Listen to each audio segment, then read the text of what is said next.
Hello, everybody. Welcome to the Canadian Shield. My name is Sterling, and I'm your host. The Auditor General released a report on the amount of corruption that was happening in what they're calling the Liberal Slush Fund. It was the Green Technology Department that was set up by the Liberal government, and then completely just the amount of corruption was, it's just, it's like they weren't even paying attention to who was looking at them. Now, the industry committee met to talk about this, and there was some questions that were asked. And of course, there's very little fallout that's going to occur just yet. But the timing was great because there was a group of people in front of the committee asking them to restart this industry, this green tech fund that, you know, gave out so much money to corrupt Liberal politicians.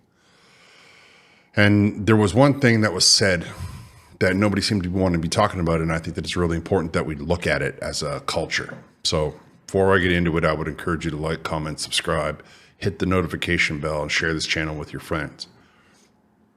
Okay, so Michael Cooper, a Conservative MP, opens with talking about the seriousness of the crimes that were committed. And then I switch over to the NDP fella who's going to talk about something that I think is important. And then we'll, at the end, I'll give you my 2 cents worth. But I need you to listen to Michael Cooper at the front there, because he's going to tell you just exactly the amount of corruption that was going on. Like, he gives you a recap. All right, let's get into it. Yesterday, the Auditor General released a damning report that ripped SDTC, or the Liberal Green Slush Fund, to shreds. $120 million in taxpayers' dollars that went out the door improperly, 186 cases of conflicts of interest, $76 million that was funneled by board members that you appointed to companies that they had interests in. And so, in the face of that damning report, be here if it wasn't for the SDTC employees that were whistleblowers that did this work. They also had to live with their families having to go through their reputations dragged through the mud, publicly maligned and humiliated by SDTC spokespeople, not backed up by the minister with regards to the real allegations, having to live through the Raymond Chabot Grant Thornton report that basically tried to dismiss them, having to them release the Osler report, which again proved them to be correct. They had to live through not having a union. They had to live through losing salary, pensions, benefits. They had to live through putting non-disclosure agreements together. They had to live through the corruption at the board of directors that actually intimidated them individually. And we have 2 sets of witnesses here today, in my opinion. The first set is the ones that want to cover their asses, and the second one is the group that want the public spigot to be turned on. And nobody would actually raise the issue of the workers in going forward on this. I'm absolutely, utterly disgusted because this Auditor General report would not even have been done from those workers. And I have emails from their workers, some that had to leave their position during a pandemic with no job, because of the culture of intimidation and fear that was set there. So we're supposed to somehow set things up because we can magically find proper board members right now that don't get the benefit of being assigned to a type of accountability that hasn't been done. And at the same time, nobody really cares about them. All the resources and time, and tomorrow it'll be in the House of Commons as well, and nobody could talk about them and their families.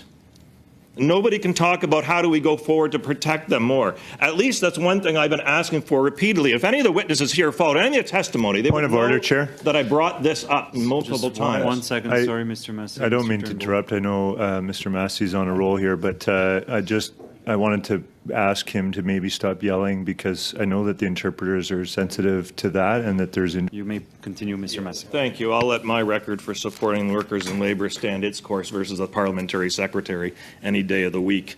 And I would tell you that on top of what's taking place, well, he thinks it's funny. He's been smirking the entire time I was walking, so maybe that's why I've raised my voice, because he sat there smirking through me raising the issues of these workers. And that's an issue that I want to raise now with Mr. MacArthur.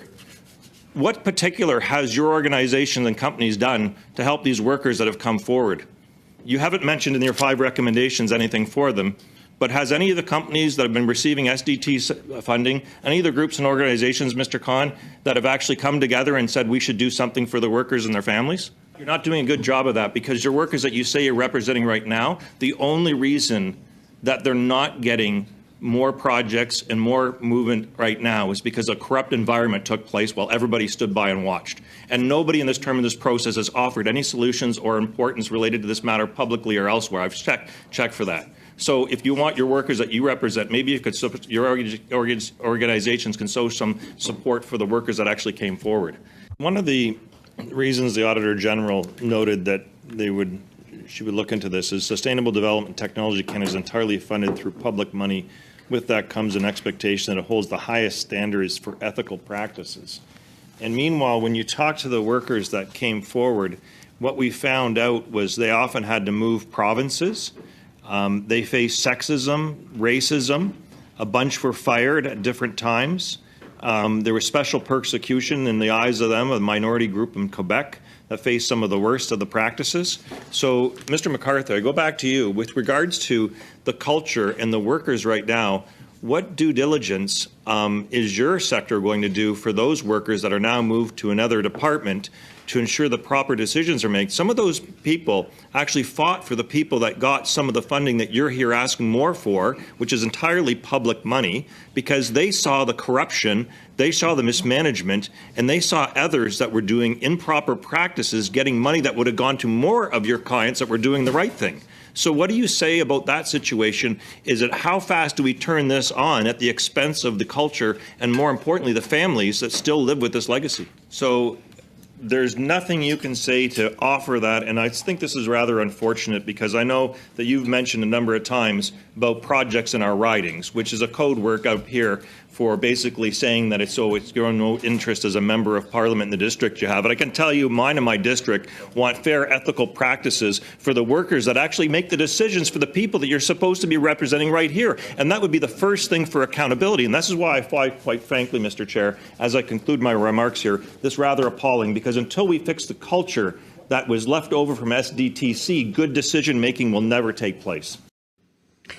And I think that he says that exactly right on the money. I think that we have to understand that if this was a bank robbery or something like that, we'd all be calling them heroes. Well, it was a robbery. It was a robbery of the public coffers. There was 186 cases of conflict of interest. 186. That's people that don't even care about the rules. That's people without honor. That's people without shame. That's people without scruples. These people need to be held accountable. They need to be put in prison. And the people that blew the whistle on them need to be held up as heroes. They need to be held up as, they need to be given bonuses and awards. And they need to be told that it's okay, that it's a safe place to tell when crime is being committed, especially crime against the Canadian public at large. All right, I'm going to wrap here. I want to thank y'all for listening, and I would appreciate it if you would like, comment, subscribe, hit the notification bell, share this channel with all of your socials. I'll talk to you next time.